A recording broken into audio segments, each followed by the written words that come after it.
आज की short analysis में हम डिस्कस करेंगे बायोकॉन लिमिटेड स्टॉक के ऊपर। दोस्तों ये स्टॉक अगर आप देखो तो सितंबर 2024 से करेक्शन के अंदर चल रहा है। मोटा मोटी देखो तो दोस्तों ये स्टॉक ने 2 महीने पूरे करेक्शन में बिता दिए और करेक्शन में भी दोस्तों अगर आप देखो तो स्टॉक ने सिर्फ और सिर्फ प्राइस वाइज करेक्शन दिया है, जहाँ पर स्टॉक ने एक बहुत बड़ी डाउनवर्ड स्लोपिंग पैरेलल चैनल के थ्रू उसने करेक्शन किया, डीप डाउनसाइड करेक्शन, और अल्टीमेटली उसको करेक्शन कंप्लीट करके उसको ब्रेकआउट दिया है। और दोस्तों ये स्टॉक के अंदर मल्टीपल पॉजिटिव फैक्टर्स एक साथ ब्रेकआउट हुए हैं, जिसके तहत ये स्टॉक करंट लेवल से अपसाइड में 12 से 14%, 12 to 14% अपसाइड रनअप के लिए रेडी है। लेकिन दोस्तों यहाँ पर इस हमारी कोई भी बाई सेल होल्ड रिकमेंडेशन नहीं है, ये प्योरली एजुकेशन पर्पज से मैं अपना पॉइंट ऑफ व्यू आप लोगों के सामने शेयर कर रहा हूँ। कोई भी पोजीशन लेने से पहले अपने फाइनेंशियल एडवाइज़र को ज़रूर कंसल्ट कर लेना। फ्रेंड्स आप लोग देख सकते हो कि ये वो टॉप एरिया था जहाँ से करेक्शन स्टार्ट हुआ और यहाँ से कुछ इस तरह से downward sloping parallel channel stock के अंदर बनी, और जब तक स्टॉक ये डाउनवर्ड स्लोपिंग पैरेलल चैनल में था स्टॉक प्राइस वाइज करेक्शन के अंदर एंगेज रहा और यहाँ पर back to back lower lows hit हुए। दोस्तों अगर आप देखो तो फर्स्ट लोअर लोज यहाँ हिट हुआ, सेकंड लोअर लोज यहाँ हिट हुआ और थर्ड लोअर लोज यहाँ हिट हुआ। और जैसे ही दोस्तों ये downward sloping parallel channel upside में ब्रेकआउट हुई, इसने मल्टीपल हायर हाइज को ब्रेक करके उसके above high volume sustain closing देकर कंफर्म कर दिया करेक्शन कंप्लीटेड। यहाँ पर हमें 2 बड़ी चीज़ एक साथ मिली फ्रेंड्स। पहले तो इसने डाउनवर्ड स्लोपिंग पैरेलल चैनल को अपसाइड में ब्रेक किया, जिसके वजह से जो स्ट्रेट डाउनसाइड फॉल आ रहा था प्राइस वाइज करेक्शन का, अल्टीमेटली वहाँ पर ब्रेक लग गई। और सेकेंडली जो back to back lower lows hit हो रहे थे वो स्टॉप होकर उसके अगेंस्ट में first time higher highs register हुआ क्लोजिंग बेसिस पे, जो हमें कन्फर्म करता है कि स्टॉक के अंदर बॉटम लग गई है, करेक्शन कंप्लीटेड और ट्रेंड इसका चेंज हो चुका है। करेक्शन का ट्रेंड बाई साइड की तरफ शिफ्ट हो चुका है, अनलेस एंड अनटिल यहाँ पर कोई पुराना लोअर लोज ना हिट हो जावे या फिर नए लोअर लोज के नीचे क्लोजिंग ना मिले, तब तक हम यही मानकर चलेंगे कि यहाँ पर बॉटम लग गई है और करेक्शन कंप्लीटेड। और दोस्तों बात कर लेते हैं डाइवर्शन का। तो फ्रेंड्स अगर आप MACD डालकर चेक करो तो आप लोगों को यहाँ पर पॉजिटिव क्लियर डाइवर्शन मिलेगा।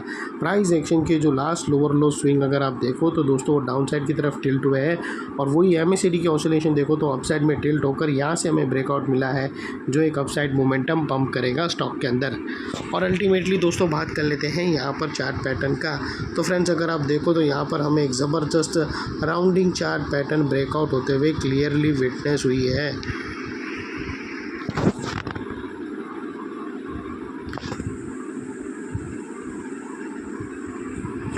और ये जो राउंडिंग चार्ट पैटर्न है उसकी जो नेकलाइन है वो तकरीबन 340 के आसपास आती है, और ये जो इनसाइड रेंज है दोस्तों ये तकरीबन 12 से 14% की रेंज है, जो ये नेकलाइन से ऑलरेडी ब्रेकआउट हो चुकी है। अपसाइड सस्टेन मूव स्टार्ट करेगा तो स्टॉक 12 to 14% तक अपसाइड रनअप देगा, और वो लिहाज से स्टॉक का जो अगला टारगेट निकल कर आता है वो तकरीबन 390 रुपीज़ का आता है, जो नेकलाइन से अगर आप कैलकुलेट करो तो 12 to 14% के बीच में आता है।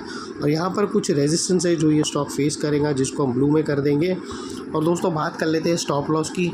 तो दोस्तों यहाँ पर आप अपने एडवाइज़र को पूछकर ATR की हेल्प ले सकते हो, या फिर फर्स्ट ब्रेकआउट कैंडल के लो के नीचे क्लोजिंग बेसिस पे रख सकते हो। जो भी स्टॉप लॉस लो दोस्तों इतना मेक श्योर करो कि आपका risk to reward ratio at least 1:2 या मिनिमम 1:1.5 रहना चाहिए। और फाइनली दोस्तों यहाँ पर क्योंकि एक रेजिस्टेंस नेकलाइन के बहुत ही करीब है, तो ये पॉसिबल है यहाँ पर अगर रेजिस्टेंस फेस करके स्टॉक कुछ टाइम तक रेजिस्टेंस का एरिया और नेकलाइन के बीच में यहाँ पर कुछ रेंज बनावे और फिर अल्टीमेटली ब्रेकआउट करके अपने ओरिजिनल मोमेंटम पे रिज्यूम करें। तो दोस्तों ये एक पॉसिबिलिटी है, जो वो लिहाज से अपना माइंडसेट वैसा रेडी रखना।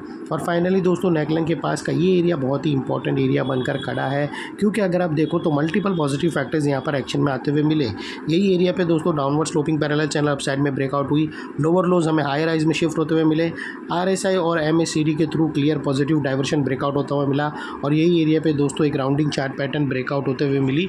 वो लिहाज से दोस्तों ये एरिया जो अभी तक एक स्ट्रॉन्ग रेजिस्टेंस था वो अल्टीमेटली स्ट्रॉन्ग सपोर्ट बनकर खड़ा है, और इतने बड़े स्ट्रॉन्ग सपोर्ट के नीचे क्लोजिंग बेसिस पे आप लोगों का स्टॉप लॉस रहना चाहिए, जो आसानी से हिट ना हो। और बाय एनी चांस अगर क्लोजिंग बेसिस पे हिट हो जाता है तो दोस्तों नो इफ नो बट सीधा स्टॉप लॉस देकर ट्रेड को वाइंड अप कर देना। ये थी हमारी शॉर्ट एंड स्वीट एनालिसिस।